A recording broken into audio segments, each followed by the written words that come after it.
বক্তব্য রাখবেন বাংলাদেশ সম্মিলিত সনাতনী জাগরণ জোটের মুখপাত্র, যিনি এইবার ক্ষমতার পট পরিবর্তনের পর থেকে নয় 2021 সালে রক্তাক্ত শরবে জীবনের ঝুঁকি নিয়ে যিনি এই সনাতনী জাতির ভাগ্যের পরিবর্তনের জন্য প্রত্যন্ত অঞ্চলে ছুটে বেরিয়েছেন এবং যখনই এই সনাতনী জাতির ভাগ্যাকাশে অন্ধকার নেমে আসে তখন এই চিন্ময় কৃষ্ণ প্রভু তিনি শত রক্ত চক্ষুকে উপেক্ষা করে সনাতন অধিকার আদায়ের জন্য ঝাঁপিয়ে পড়েন।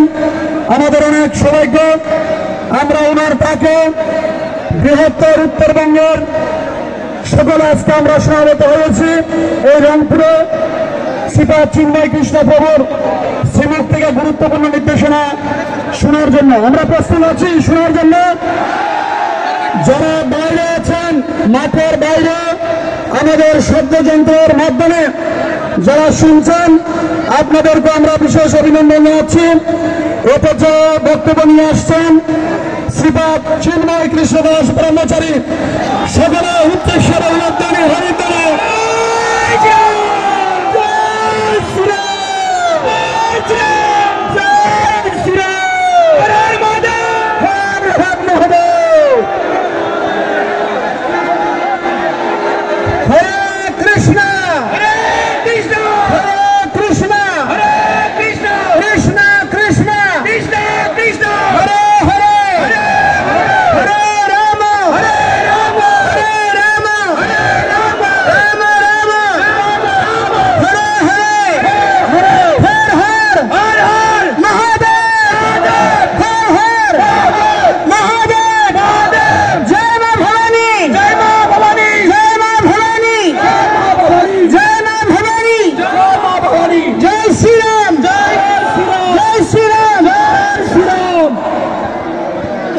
ঐতিহাসিক এই রংপুর মাহিগঞ্জ কলেজ চত্বর প্রাঙ্গণে এবং পুরো অঞ্চলে 5 কিলোমিটার ধরে বিস্তৃত এরিয়াতে আগত উত্তরাঞ্চলের সমস্ত নিপীড়িত, নির্যাতিত, অবহেলিত সনাতনী সংখ্যালঘু জনগোষ্ঠী আমি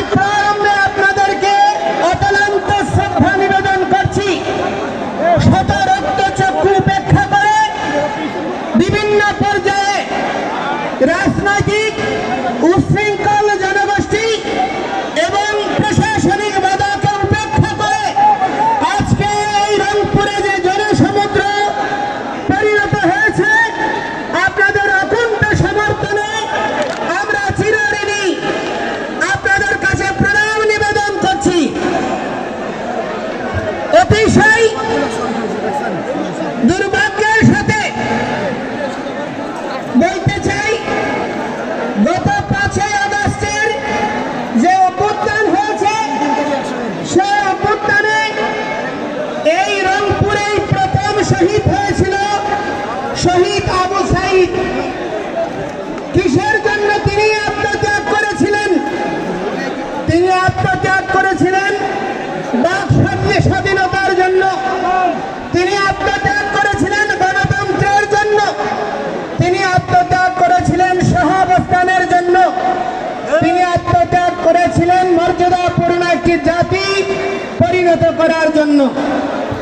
শহীদ রুদ্র আত্মাহুতি দান করেছেন সেই আন্দোলনে, একজন মুসলমান, একজন হিন্দু। এভাবে পরস্পরের পাশে দাঁড়িয়ে অভ্যুত্থান সাধিত হয়েছে। যাদের আত্মত্যাগ আর বলিদানের বিনিময়ে এই অভ্যুত্থান হয়েছে, তারা কি তার মূল্য পেয়েছে? তারা কি তার মূল্য পেয়েছে? আজকে দেখুন, নেট স্লো করে দেওয়া হয়েছে। প্রতিটি জায়গায় সমাবেশে নেট স্লো করে দেওয়া হচ্ছে।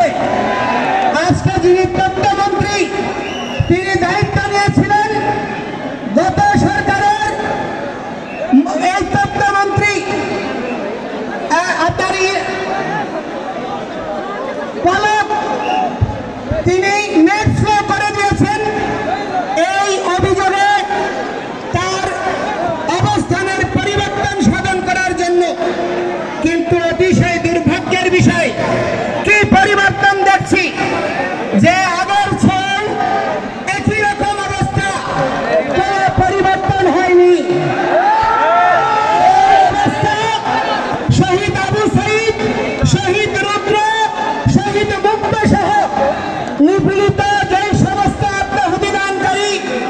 শহীদ যারা এই পরিবর্তনের জন্য জীবন দিয়েছে তাদের রক্তের সঙ্গে বেঈমানি, এই অবস্থা আমরা মেনে নিতে পারি না।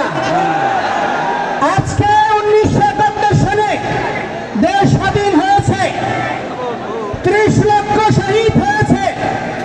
যশোর যে মুক্তিযুদ্ধ জাদুঘর রয়েছে খুলনাতে, তার তত্ত্বাবধানে 40 খণ্ড বই প্রকাশিত হয়েছে।